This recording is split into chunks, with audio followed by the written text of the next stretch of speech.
A Vintari drone, its wings twitching feebly. A photograph, its edges curled. A family, smiling under a smog-free sky that no longer existed. The dome's airlock hissed open, faces pressed against the reinforced glass, gaunt, frostbitten, their eyes reflecting the same hollow hope she had seen in Jakarta. A woman in a patched envirosuit reached for her. "Dr. Voss, we thought you were." "Where's the broadcast array?" Elara's voice was raw, a stranger's. The woman blinked. "The bots took most of it, but there's a tower on the ridge. Old military tech, hardened alloys, it's unstable." Elara followed her gaze. The tower jutted from the ice, rusted and skeletal, its dish antennae caked with frozen moss. Human ingenuity, pre-Vintari, pre-apocalypse. Ours, she thought, flawed, unyielding. "They'll see the signal," the woman whispered. "They'll come." Elara tightened her grip on the vial. "Let them." The climb broke her. Each step through the glacier's fissures sent jagged bolts through her legs. The thin air gnawed at her thoughts, leaving only fragments. Kael's voice, gravelly with regret. "We save worlds by making them ours." Jun's grin, bloody and bright. "Tell them I didn't kneel." Her brother's prosthetic, dripping, dripping. The tower loomed, its metal groaning. Inside, the control panels were archaic, dials and cathode screens, their glass smeared with decades-old fingerprints.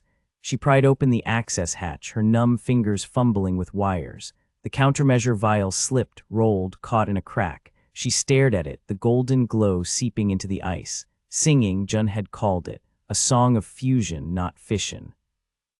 She injected the nanobots into the mainframe.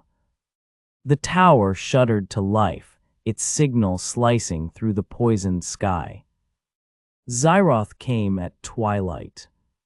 His shuttle descended on wings of liquid crystal, scattering prismatic shards across the snow. He emerged, a titan of bioarmor, his carapace etched with glyphs of dead worlds. The purifiers swirled around him, a silver maelstrom hungry. Elara stood at the tower's base, the countermeasure's pulse thrumming in the air. She felt it in her teeth, her bones, a resonance that blurred the line between human and machine, between invader and invaded.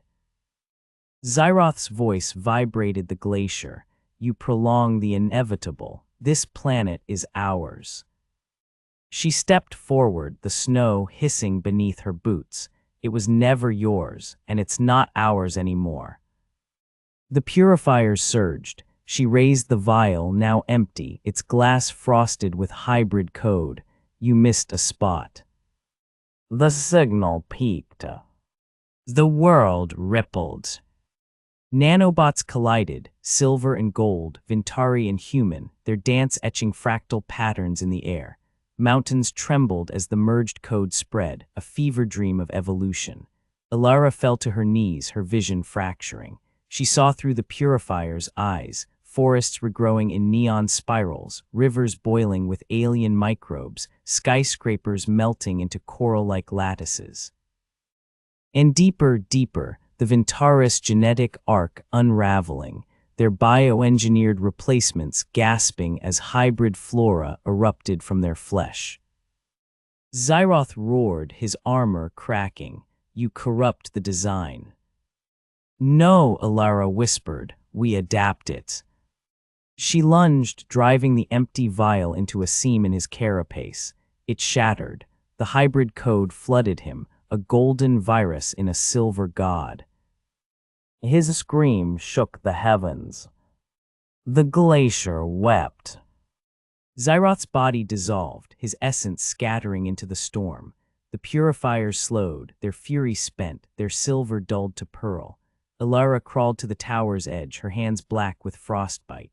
Below, the valley pulsed with alien hues, cobalt moss devouring the domes, crystalline trees piercing the ice.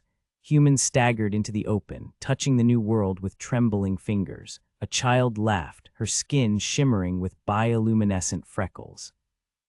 Not a cure, Elara thought, a truce. The tower groaned, its foundations crumbling. She let go. the wind cradling her as she fell.